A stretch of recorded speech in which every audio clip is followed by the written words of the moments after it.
नमस्ते दोस्तों, आप सभी का स्वागत है हमारे चैनल पर। आज हम आपको एक बेहद अनोखी और नई कहानी बताने जा रहे हैं कि कैसे किशोर कुमार की 23 साल छोटी पत्नी पर आया था मिथुन चक्रवर्ती का दिल और सेट पर हुआ था प्यार और उनका दिल धड़का था और कैसे वो उन्हें देखकर बिल्कुल उनके प्यार में कायल हो गए थे, एक तरह से उनके प्यार में गिर गए थे। हिंदी फिल्मों में लव ट्रायंगल हमेशा ही खूब पसंद किए जाते रहे हैं, लेकिन फिल्मों के साथ ही सिनेमा से जुड़े सितारों की असल ज़िंदगी में ये प्रेम त्रिकोण खूब देखने को मिला है। इस ट्रायंगल की चर्चा 80 के दशक में खूब हुई। ये ट्रायंगल था किशोर कुमार, योगिता बाली और मिथुन चक्रवर्ती के बीच। 24 साल की योगिता का दिल 47 साल के किशोर कुमार पर आ गया था। किशोर भी योगिता से खूब प्यार करते थे, लेकिन अचानक डिस्को डांसर मिथुन चक्रवर्ती की एंट्री कुछ ऐसी हुई कि ये कहानी लव ट्रायंगल बन गई। बताते हैं आपको उस दौर के कुछ दिलचस्प किस्से। ये वो दौर था जब किशोर कुमार हर बड़े सितारे की आवाज़ बना करते थे। किशोर कुमार का करियर चमक रहा था, लेकिन उनकी निजी ज़िंदगी में कई परेशानियां थीं। किशोर ने पहली पत्नी रूमा से तलाक के बाद मधुबाला से शादी की, लेकिन ये शादी मधुबाला की आखिरी ख्वाहिश पूरी करने के लिए थी। मधुबाला की बीमारी के बारे में सभी को पता था और 9 सालों तक बिस्तर पर पड़ी मधुबाला की सेवा वो करते रहे। मधुबाला के जाने के बाद किशोर कुमार का दिल आया योगिता बाली पर।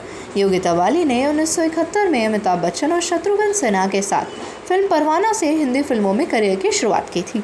24 साल की योगिता भी 47 वर्षीय किशोर कुमार को चाहने लगी। बस फिर क्या था, दोनों ने 1976 में शादी कर ली।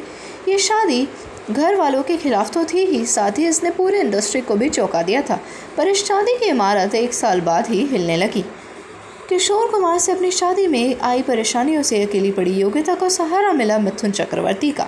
इन दोनों की मुलाकात फिल्म ख्वाब के सेट पर हुई थी।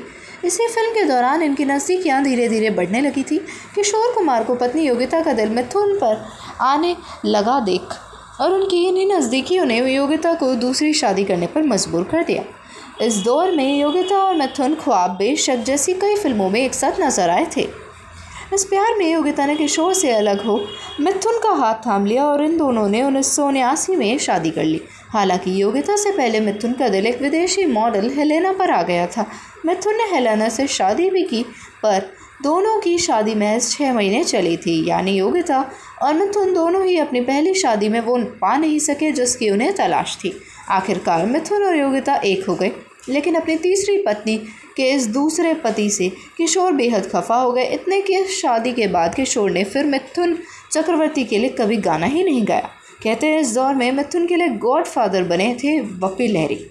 मिथुन और योगिता अब भी शादीशुदा हैं और उनके 4 बच्चे हैं, 3 बेटे और 1 बेटी, जिसे इन्होंने गोद लिया है और इनका जीवन बहुत सुखमय है। दोनों ने एक दूसरे को पाकर सभी मुश्किलों से अपने आप को अलग कर लिया और इनकी पहली शादी भले ही कामयाब ना हो सकी हो, लेकिन दूसरी शादी में इन्होंने एक अलग मुकाम हासिल कर लिया। आप सभी का चैनल पर विजिट करने के लिए, हमारे अन्य सभी वीडियोस को देखने के लिए बहुत बहुत धन्यवाद।